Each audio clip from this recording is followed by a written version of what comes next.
London rain had a way of swallowing sound. It turned the city into a blur of lights on wet glass, car headlights stretching into white ghosts as they slid along the Thames.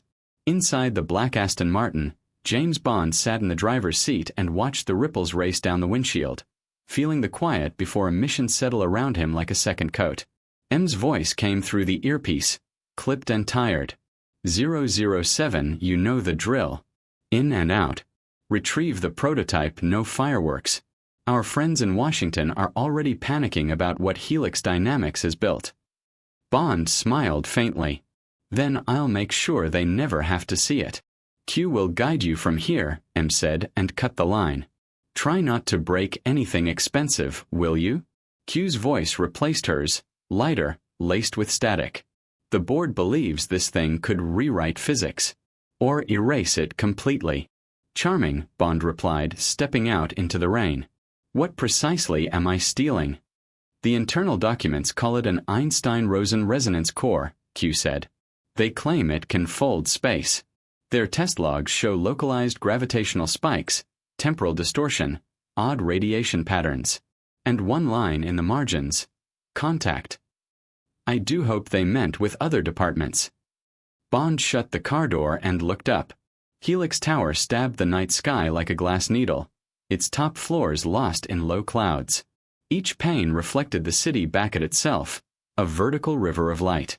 So, Bond murmured, walking toward the side entrance.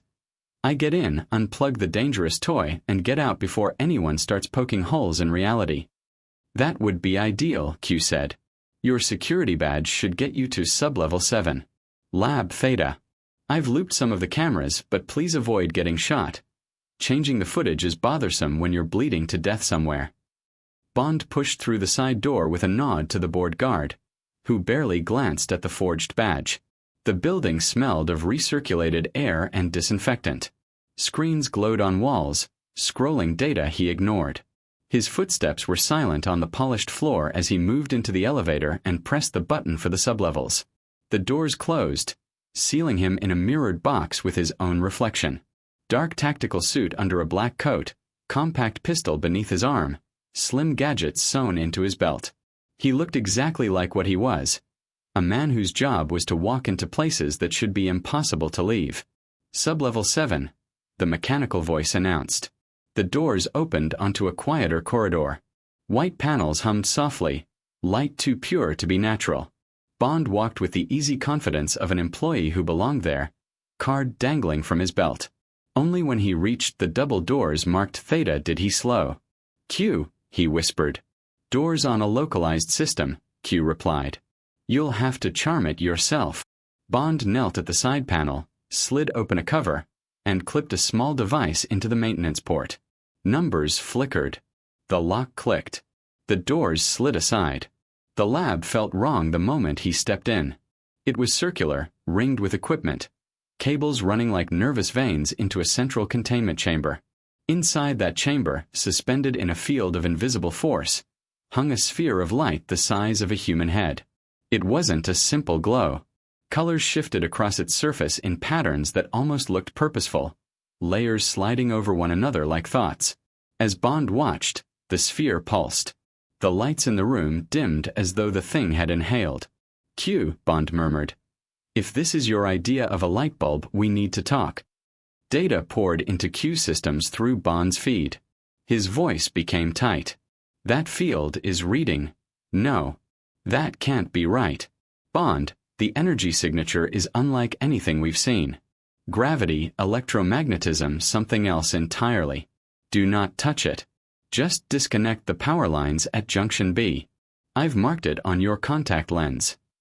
Bond moved slowly around the chamber. The sphere's light brushed his skin, sinking deeper than warmth, leaving a faint pins and needles sensation in his bones. He crouched by the junction box and opened it. The alarms began as a distant wail, rising like a siren being dragged out of sleep. Q, he said. I didn't do that, Q answered immediately. We've got movement on security. Multiple teams converging on your level. Someone triggered a lockdown. So much for quiet. The lab doors burst open. Helix security flooded in, rifles up, faces set. There were too many for a clean fight, their lines tight, practiced. Bond saw the twitch in the nearest man's finger, the widening of his eyes as he registered the intruder. Bond dove behind a console as gunfire tore the air apart. Glass shattered. Sparks leapt from damaged machines. Shots chewed through equipment, sending shredded metal whirling. Bond returned fire in controlled bursts, dropping 2 men before they adjusted. Another tried to flank him. Bond kicked a rolling chair into his legs, then put him down as he fell. A stray bullet shrieked across the room and slammed into the containment chamber's outer ring. The sphere of light flared white. Sound vanished. Color twisted. The room stretched and folded like a reflection in turbulent water. Bond felt himself lifted, not upward but outward, every cell dragged in different directions. The pain wasn't physical. It was like his sense of here was being ripped apart.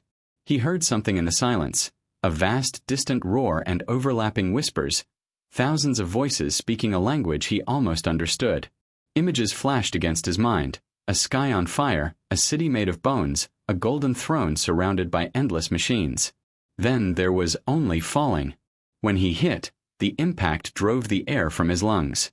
He lay on his back staring up at a ceiling so high it could have been a sky. Burning braziers cast orange light across arches carved with grim-faced statues.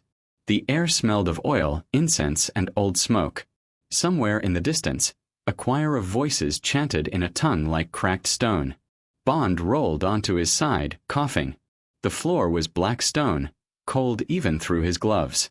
Behind him, air shimmered with fading blue light, like the last ripples of water after a stone sinks. In an instant, the shimmer snapped closed, leaving nothing but empty space. Q. Bond rasped into his earpiece. M. Anyone.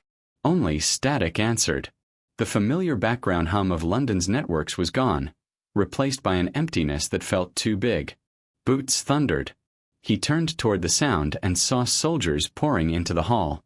They wore heavy flak armor, dull green with black trim, helmets with rebreathers, and glowing red goggles that gave them insect eyes.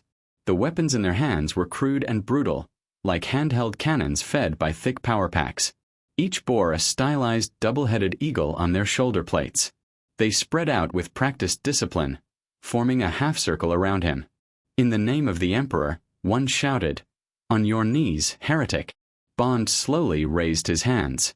"I'm going to be honest," he said. "I think we've had a misunderstanding. I'm lost, and your interior decorator is terrifying." The nearest soldier jabbed his weapon toward him, jaw tightening. Before he could speak, another presence stepped forward from the shadows behind them. The man was a giant. He stood taller than anyone Bond had ever seen, wrapped in armor that looked grown rather than built. Vast plates of gold and crimson, carved with wings and skulls, connected by pistons that hummed softly. An intricate aquila spread across his chest, and behind his head, a halo of burning light flickered like a miniature sun. In one hand he held a hammer almost as large as Bond himself, its head etched with sigils that glowed faintly. His eyes, the only bit of humanity fully visible, were dark and heavy with age and responsibility. He regarded Bond in silence for a long moment. "This one appeared from the warp breach, my lord," a soldier reported. "No armor, no markings, no prayer seals. He is wrong." "Everything about this situation is wrong," Bond said. "But I assure you I come in peace." The giant's voice rolled through the hall like distant thunder. "The warp does not give gifts. It vomits out threats." He lifted his free hand. Pain exploded in Bond's skull, invisible fingers clawing at his thoughts. Behind the soldiers, a thin, frail figure stepped forward, bald, eyes glowing with a faint, unnatural light. The pressure in Bond's mind intensified, pushing at memories, trying to peel them open. He bit down on it, teeth grinding. Training told him to compartmentalize, lock away specifics, focus on inconsequential details. He stared at a crack in the floor and counted his breaths. "Stop," the psychic whispered, voice shaking. "He is not of this time, my lord. His mind is strangely ordered, too clean of the warp. He does not bear its mark." The giant narrowed his eyes. "Then he is an anomaly." Bond forced himself upright. I prefer guessed. Or kidnapped.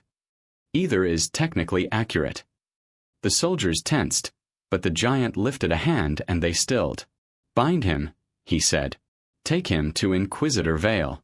Let her decide whether he is an asset or an execution. They marched Bond through corridors that seemed carved from the bones of a dead god. Everything was oversized. Doors big enough for tanks, statues so tall their faces were lost in shadow, stained glass windows depicting battles that looked more like apocalypses. Skulls, real, metal, carved, decorated almost every surface. The fortress vibrated occasionally, like a distant earthquake was passing through its foundations. Each time it did, the soldiers unconsciously touched small symbols hanging from their armor and muttered prayers. Bond watched, absorbing everything. The banners, the symbols, the way they said Imperium and Emperor, with the kind of reverence most people reserved for their children. They brought him to a chamber lined with candles. Chains hung from the ceiling, some holding old books, others small reliquaries. Against the far wall stood a desk carved from a single slab of dark stone. Behind it, a woman waited. She wore a long black coat reinforced with plates of armor, a high collar framing her sharp face. Chains hung from her shoulders, each bearing a scroll or seal. A rosette-shaped sigil gleamed on her chest. Her eyes were hard and calculating, and there was something in them that reminded him of M on a bad day. Inquisitor, the giant's voice echoed from the doorway behind Bond. The warp has dropped something at our feet. The woman studied Bond with the patient intensity of someone who enjoyed dismantling puzzles. Remove his restraints, she said finally. If he is what you fear, they will not help anyway. The soldiers hesitated, then obeyed. Bond flexed his wrists, feeling like he had just been unhooked from a meat display. He did not try to run. There was nowhere to go. I am Inquisitor Maris Vale, Ordo Hereticus, she said. My duty is to find heresy, root it out, and burn it before it spreads. You appear in a secured fortress at the heart of a hive under siege, emerging from a warp breach with no records in any databank. You can understand why I am curious. Curiosity is healthy, Bond replied. Saves lives, sometimes. Name's Bond. James Bond. A strange cadence, she said, as if tasting the words. Home world. Earth, he said. Terra, if you prefer. London. 21st century. I'm guessing you're well past that. A flicker crossed her face. Behind him, the psychic stepped closer, expression strained. He believes what he says, the man whispered. And there are echoes in his mind. Images of Terra before the age of Imperium. Clean oceans, fewer hives, no great wars of the scale we know. It is possible he has been dislocated in time, like a stone flung forward through the warp. Time travel, Bond said, letting out a breath. Can't say that was on my mission briefing. Maris folded her hands behind her back. You claim to be an agent of a lesser throne, serving a smaller empire. Yet you are trained, disciplined, familiar with weapons and subterfuge. Your clothes are practical, your eyes observant. You are, in essence, an assassin for your state. We prefer intelligence officer, he said. But yes, more or less. Then your skills may be of use, she murmured. A deafening rumble shook the chamber. Dust drifted from the ceiling. Somewhere, distant alarms began to wail. The soldiers snapped to attention. A Vox officer burst in, breathless, hand pressed to an earpiece. Inquisitor. Reports from the lower manufactorum. Cultists have breached the defenses. Warp readings spiking. And we've confirmed rumors of a traitor in the command staff. Someone high. Maris' jaw clenched. Her eyes flicked from the officer to Bond. The timing is too precise to be coincidence, she said. The warp tears, a stranger falls into our lap, and our enemies move at the same moment. The galaxy does not waste irony. Bond shrugged slightly. In my experience, when everything goes wrong at once, you stop looking for coincidences and start looking for opportunities. You offer counsel already? She asked. I offer a trade, he replied. You let me walk around without being shot, and in return, I help you find your traitor. I might never see my own time again. I'd rather spend the rest of my life doing something useful than rotting in a cell. Maris studied him for a heartbeat. Behind her, the giant in golden armor, Lord Solar Aurelian, as Bond would later learn, watched with arms crossed, saying nothing. Finally, she nodded once. "You will be assigned an escort," she said. "Try to escape, and you will die. Mislead us, and you will die. But if you help us root out the rot, I will see that you are not fed to the pyres. Perhaps, if the warp is kind, which it rarely is, we may even find a way to send you back." "I'll take those odds," Bond said. "I've worked with worse bosses." She turned to the golden giant. "My lord, your presence is needed on the walls. The outer assault intensifies." Aurelian shouldered his hammer as if it weighed nothing. "I will hold the enemy at bay," he said, voice like grinding stone. "See that our rear does not collapse under its own cowardice, Inquisitor." He left, each step a thunderclap on the stone. Bond watched him go, feeling suddenly very small. His assigned escort was a man named Carson, lean, wiry, with a scar that ran from his left brow down to his jaw. He walked with the unconsciously wary steps of someone who'd seen too much war and lived anyway. "Aside from killing people nicely," Carson said as they moved through the fortress, "what exactly did you do on your Terra?" "Gathered information, infiltrated organizations, exposed traitors, stopped wars before they exploded," Bond replied. "Or failed to occasionally." Carson snorted. "Then you might manage to survive a week here." They descended into the hive. If the fortress above was a cathedral of war, the hive below was its beating heart. Levels stacked upon levels, walkways spiraling between them, endless hab-blocks squeezed together like the cells of a diseased beehive. The air was thick with smog and sweat. Millions moved through the streets, workers in stained uniforms, children with hollow eyes, preachers shouting about the Emperor's love and wrath in equal measure. Everywhere, the same two-headed eagle watched from banners and statues. Bond walked through it all as if moving through a dream. "This entire planet is like this?" he asked. Carson nodded. "Billions on billions. All serving the Imperium. All tithing in blood and work. Every world has its duty. And what happens when they don't feel like serving?" Carson's hand brushed the butt of his pistol. "Then people like Inquisitor Vale come calling." They began with the commanders. Colonel Hadron was a square-jawed, tired-eyed officer in scarred carapace armor. Maps and hololithic displays floated around him in the command bunker, red glyphs blinking where the enemy pressed hardest. "We hold the outer curtain or we die," he said when Bond and Maris arrived. "What more do you want from me?" "Your honesty," Maris said simply. "There are whispers of traitors in the ranks. We must be certain our foundation is not cracked." Hadron bristled, but Bond watched his eyes, the way they slid toward one of the side doors when certain sectors were mentioned. He filed it away. Muggos Lyrics was less human than machine. Mechadendrites, metal tentacles tipped with tools, sprouted from his back, whirring as they moved. His robes were stained with oil. A metal mask covered most of his face, lenses glowing a soft green.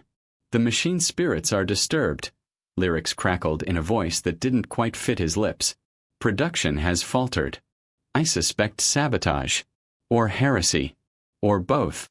When someone mentioned warp energy, the metal priest's mechadendrites twitched almost imperceptibly, like a creature smelling blood in the water. Chaplain Gaius, in contrast, radiated warmth. He wore black power armor adorned with purity seals and an oversized aquila. His voice, when he addressed a hall full of weary soldiers, boomed with conviction.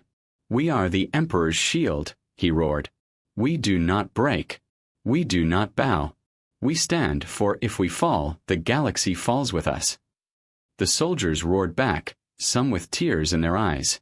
He moved among them, touching helmets, blessing weapons. When he reached Bond, he paused, hand hovering over the stranger's shoulder. "You are not of our Imperium," Gaius said softly, so only Bond could hear. "I'm a tourist," Bond replied, liking the architecture, not sure about the hospitality. Gaius smiled, but there was something behind it.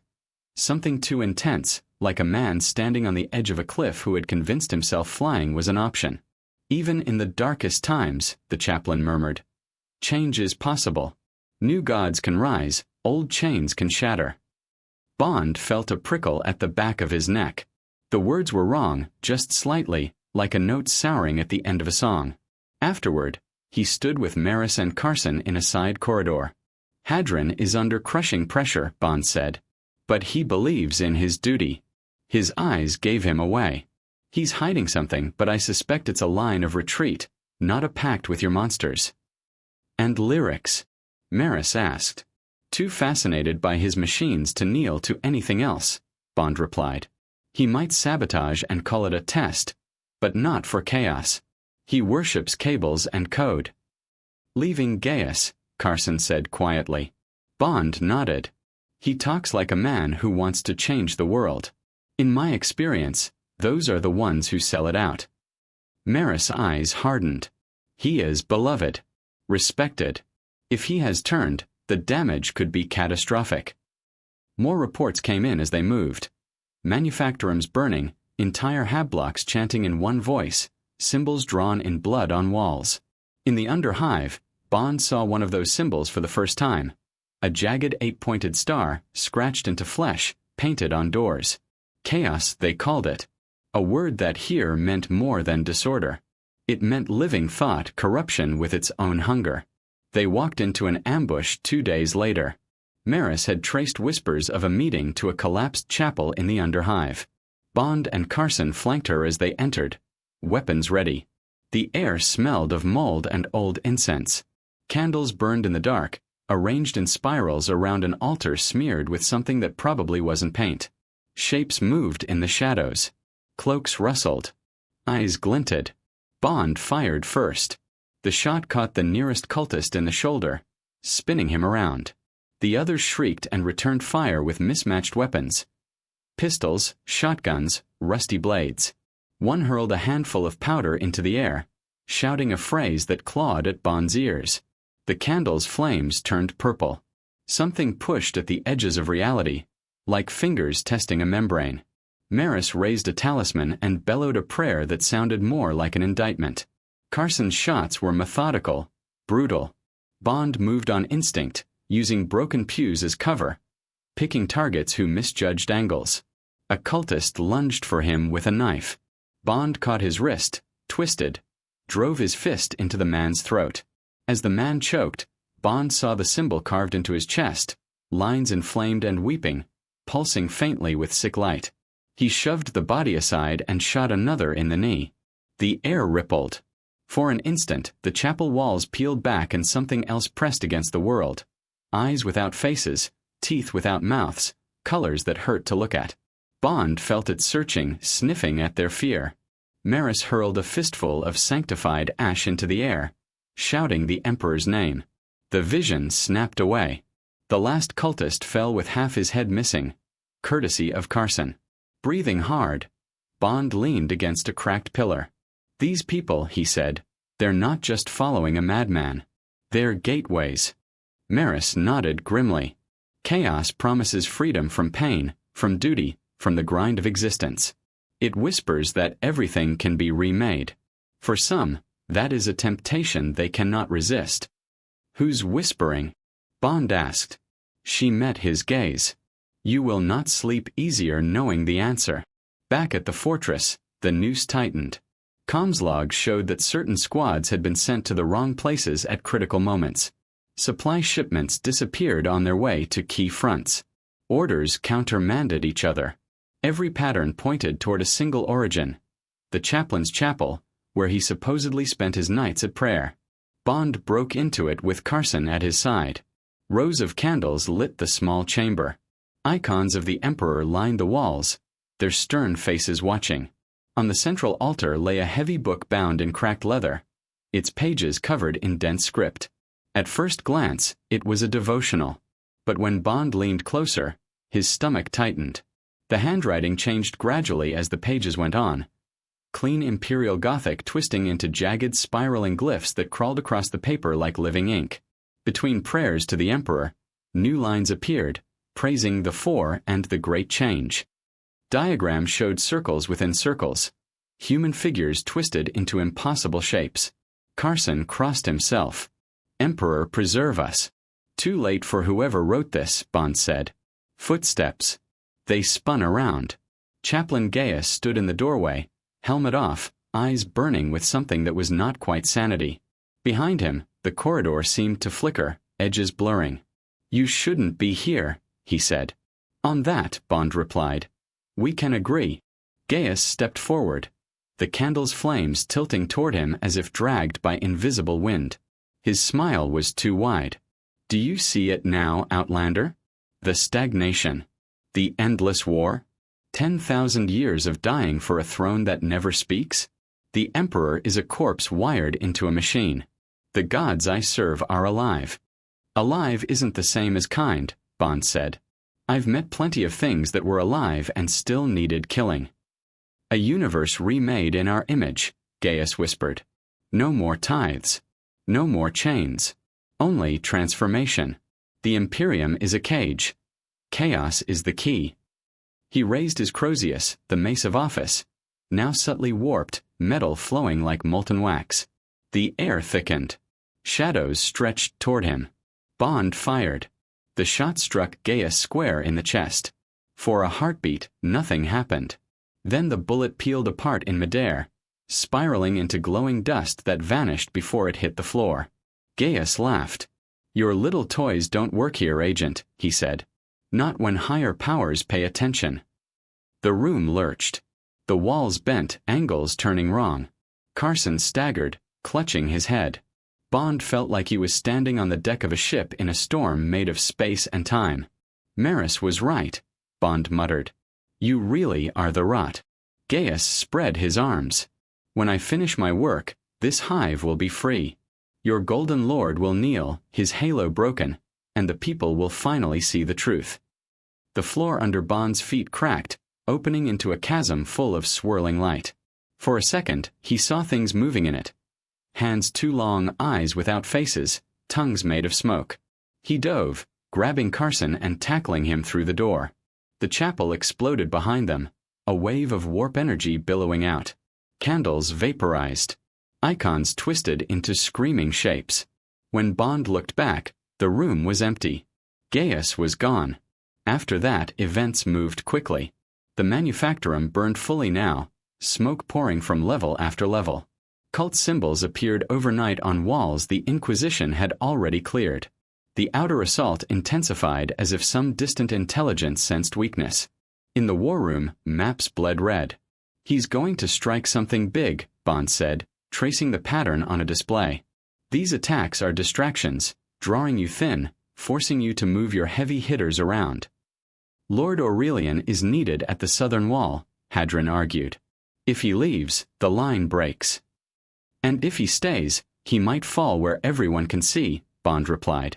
If I were a fanatic priest with delusions of godhood, I'd aim for a symbol. Something that shatters hope in one blow. Carson's eyes went to the central spire, highlighted in gold. The Sanctus Solaris, he whispered. The throne hall where Lord Aurelian holds his councils. Where he receives pilgrims, blesses banners, swears oaths. If corruption takes root there. The hive collapses from the inside, Maris finished. Q would have called it a worst-case scenario. Bond just called it Tuesday. A ceremony was scheduled for the next day. A mass blessing of regimental standards before a major counterattack. Thousands would be present.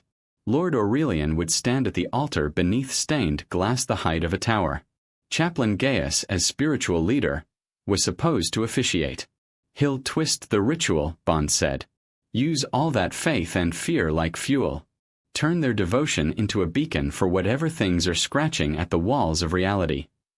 And how do you propose we stop him? Maris asked. We cannot simply cancel the ceremony.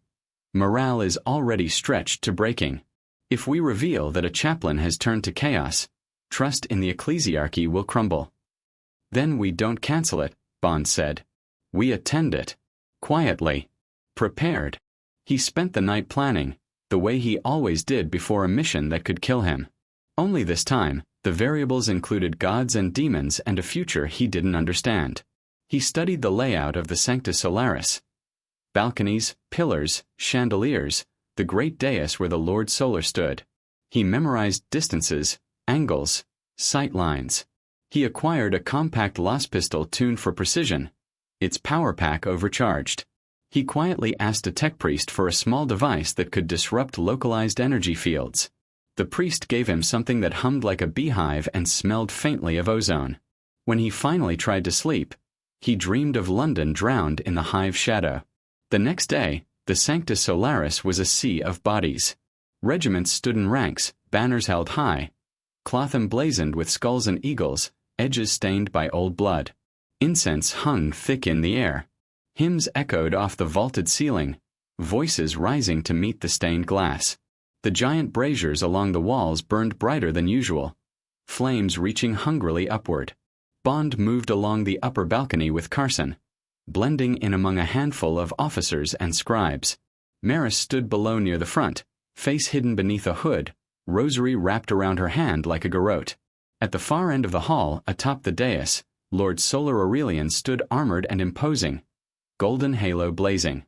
His hammer rested at his side. Beside him, a space had been left for Gaius. The chaplain appeared as the bells tolled. He walked slowly down the central aisle, each step echoing. His armor was cleaner than before, polished to a black mirror. The aquila on his chest seemed sharper, its wings edged like blades. His eyes gleamed with an inner light. As he passed the ranks of soldiers, they bowed their heads, murmuring prayers. Bond saw their hope, their exhaustion, their need for someone to tell them their suffering meant something. Gaius reached the dais and turned to face the crowd, arms outstretched. "Children of the Emperor," he cried, his voice amplified by hidden speakers and something else. "You have bled. You have burned. You have watched your brothers fall. You have wondered if he hears you from his golden throne." Murmurs rippled through the hall. Bond shifted his weight, hand near his weapon. "Today," Gaius continued, "I tell you a truth denied for 10,000 years." Maris tensed. Carson whispered a prayer under his breath. "The corpse on the throne does not speak," Gaius said, voice trembling. "He is a husk, kept alive by machines and lies. But there are other voices in the void. Living gods, listening gods, who answer when called." The air changed. The flames in the braziers turned a deep, unnatural blue. The stained glass windows darkened, colors saturating until the saints and heroes depicted upon them seemed to twist. The banners trembled as if in a wind that hadn't reached Bond's skin yet. Chaos sigils flickered across the marble floor, ghostly at first, then more solid. Soldiers looked around, confused, fearful. "Do you feel it?" Gaius shouted. The truth pressing in. The cage cracking. We are on the brink of a new age. Bond flicked on the device in his hand. It buzzed, a strange ripple going out in a narrow cone directed at the dais. For a moment, the air around Gaius fuzzed, his outline blurring. The warp energy gathering around him stuttered. He snarled, looking up straight at Bond on the balcony, as if the distance didn't matter at all. "There you are," he said softly, voice somehow reaching across the hall. "Little ghost from a quieter age. You should have stayed in your cage." He slammed his Crozius into the floor. The symbol of chaos burned bright beneath his feet. A column of warped light erupted upward, punching into the ceiling. Reality screamed. The stained glass windows imploded inward, shards suspended in midair like frozen rain, each fragment reflecting a different, impossible sky. Men screamed. Some dropped to their knees, clutching their heads. Others began to laugh, high and hysterical, as eyes they didn't have a second ago opened on their arms. The warp was breaking through. Lord Aurelian stepped in front of Gaius, hammer raised. His halo flared, golden light pushing back the distortion around him. "Enough," he thundered. "You insult the sacrifice of billions. You have one chance to repent, traitor." Gaius' smile stretched too wide. "I have already repented," he whispered. "I repented my loyalty to a dead tyrant." Bond took aim. He couldn't kill the warp. He couldn't fight gods. But he could shoot a man in the head. He fired 3 times in rapid succession. The first shot hit the Crozius, shattering some of the warped metal. The second grazed Gaius' shoulder. The third went wide as the air twisted, distance flexing. But the disruption was enough. Aurelian's hammer came down. The impact shook the hall. Shockwaves rippled out, forming a visible ring of compressed air and golden light. It slammed into Gaius, sending him sprawling. The warp column flickered, unstable, like a flame caught in a hurricane. Gaius screamed words that weren't words, each syllable a knife in the ear. Shadows poured from his mouth, coiling like snakes. They surged toward Aurelian, wrapping around his hammer, his arms, his throat. Bond jumped. He vaulted over the balcony rail, grabbing a hanging banner to break his fall. Fabric tore, but he slowed enough to hit the ground hard instead of dying. Pain lanced up his legs. He forced himself to keep moving, weaving through panicked soldiers toward the dais. Maris was already pushing forward, talisman glowing, shouting litanies that burned the shadows back a fraction. Carson fired into cultists who had thrown off their disguises in the crowd, their faces splitting into too many smiles. Bond reached the base of the dais as Gaius began to rise again, bones cracking, body stretching in ways that flesh should not stretch. His armor peeled open like a flower, revealing writhing tendrils of dark energy beneath. Aurelian struggled against the shadow bonds, his halo dimming. If he fell here in front of all of them, Bond knew the hive would collapse into madness. He did something then that Q would probably have called unbelievably stupid. He ran straight toward the place where the warp was thickest. The air felt like syrup. Every step took more effort than the last. Voices hissed at him, promising anything he could want. Home, youth, peace, the end of loneliness. He ignored them, focusing on details. The weight of the pistol, the texture of the stone under his boots, the metallic tang of blood in the air. He dove for the shattered Crozius. His hand closed around it. Pain shot up his arm white-hot, as the corrupted relic tried to burrow into his mind. He clenched his teeth and rolled, using his momentum to swing the heavy weapon directly at the glowing chaos symbol under Gaius' feet. He slammed it down. For an instant, the world held its breath. Then the symbol ruptured like a pierced blister. Warp energy exploded upward, but unfocused now, wild and incoherent.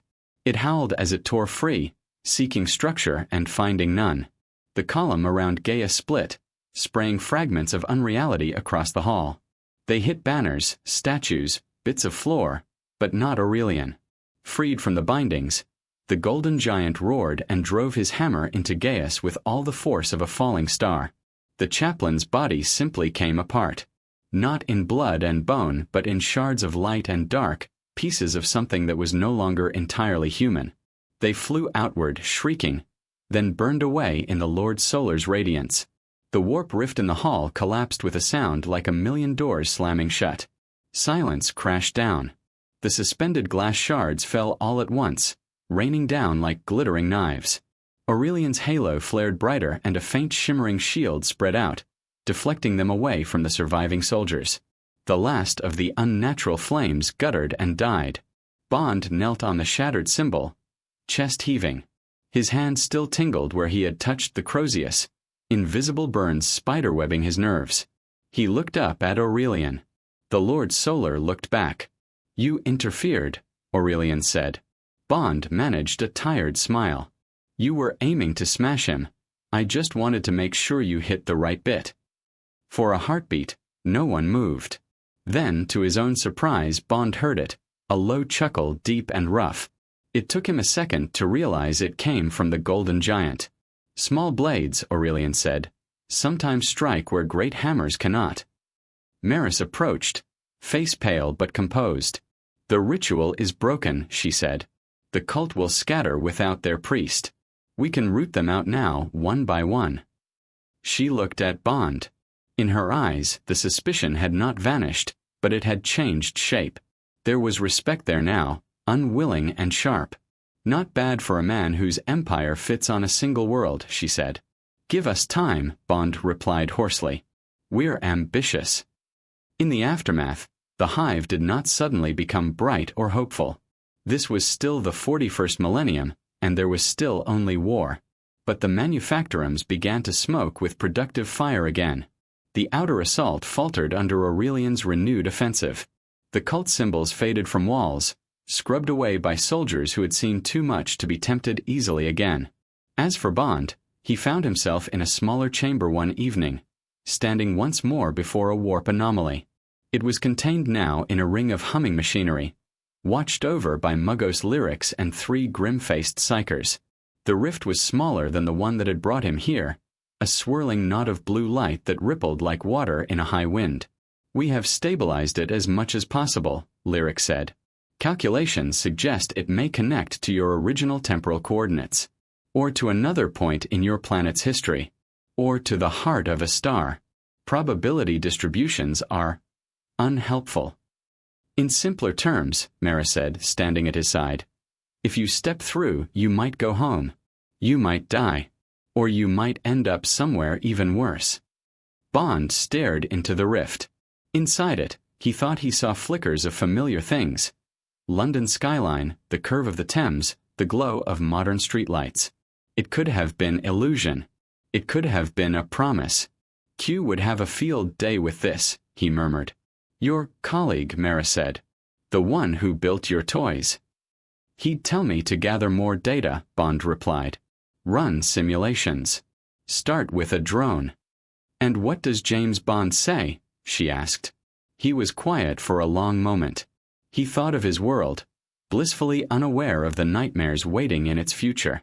A world where wars were fought between nations, not gods. Where a single life still meant something measurable. He thought of this galaxy. Ancient, wounded, roaring its defiance into the void. A place where a man like him was a curiosity, a relic, but also something new. Subtlety in a universe of blunt instruments. "If I go back," he said slowly, "I live out the rest of my days knowing what's coming and knowing I can't stop it alone. If I stay—" He looked at Maris. "You people need all the help you can get." "We always need more bodies for the pyres," she said dryly. He smiled. "I was thinking something slightly more glamorous than firewood." "One day you may get your wish," she replied. "Until then, there is always another heretic, another cult, another world on the brink. The work never ends." "Neither do I," Bond said. "Not until someone finally gets lucky." She extended her hand. It was gloved, scarred, steady. "Then stay, James Bond of Old Terra. Serve the Inquisition. Walk where even our agents hesitate. Be our knife in the dark." He took her hand. "On one condition," he said. "If you ever find a way to send a message back, just a whisper, let someone know our future is worth fighting for. Maybe they'll make different choices. Maybe the path bends." "You still believe in changing fate," she murmured. "You truly are from another age." "Someone has to be," he said. Later, standing on the battlements beside Lord Solar Aurelian, Bond watched starships rise and fall through the smog-choked sky. The hive sprawled below, a labyrinth of lights and shadows. Somewhere out there, cultists whispered in basements, alien fleets drifted between systems, and gods made of emotion gnawed at reality. "Your war will never end," Bond said quietly. "No," Aurelian answered. "Not while humanity endures. Duty is eternal." Bond adjusted the new armor Q would have loved to analyze. Sleeker than the lumbering plates of the Imperium's warriors, woven from materials he couldn't name, lined with symbols that were half technology, half superstition. At his hip hung a pistol that fired beams of concentrated light, etched with tiny purity seals. On his wrist, a small device built by Muggos lyrics hummed softly, tuned to disrupt warp anomalies. He looked very little like the man who had driven through London's rain. But when he smiled tired and sharp, it was the same smile. "Then I suppose," he said, "I'd better get used to overtime." Far below, a siren began to wail, signaling another incident, another breach, another cult. Maris' voice crackled over his personal vox, requesting his presence in some forgotten sublevel where a shipment had gone missing, and whispers spoke of a new symbol painted in blood. Bond sighed, rolled his shoulders, and turned away from the view. In the grim darkness of the far future, amid titans in golden armor and monsters born of madness, a new rumor slowly took root. Soldiers spoke in hushed tones of a man with no past in any archive, who walked through cult rituals untouched, who smiled at things that made others scream. A ghost in a black suit cut now from unfamiliar cloth, a voice that came from nowhere, asking very polite questions before everything burned. They called him many things: the Outlander, the ghost of old Terra, the Inquisitor's shade. But one designation appeared, carefully encrypted, in the deepest of inquisitorial records, attached to missions that never officially happened. Agent 007.